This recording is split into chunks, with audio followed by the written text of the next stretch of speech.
আসসালামু আলাইকুম। আজকেও আপনাদের সাথে কিছু কথা বলবো, কিছু গল্প।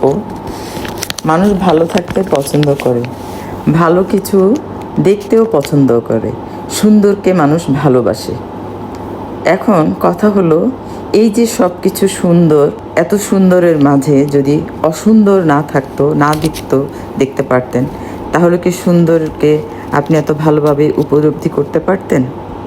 আমরা ছোট কাজকে ঘৃণা করি, ছোট কাজ যারা করে তাদেরকে ঘৃণা করি।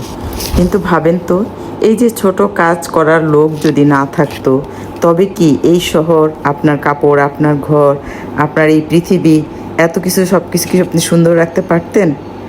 তাই আমার একটা কথা, ছোট কাজকে ঘৃণা করবেন না, সবাইকে ভালোবাসবেন, ভালো থাকবেন, এই দেশকে সুন্দর রাখবেন, পৃথিবীটাকে সুন্দর রাখবেন, আপনার মনটাকে সুন্দর রাখবেন, মানুষকে ভালোবাসবেন, কাউকে ছোট করে দেখবেন না, ছোট কাজকে ছোট মনে করবেন না। ভালো থাকবেন সবাই। আর আমার এই ভিডিওগুলো দেখার জন্য, ধৈর্য নিয়ে দেখার জন্য আপনাদের সবাইকে ধন্যবাদ।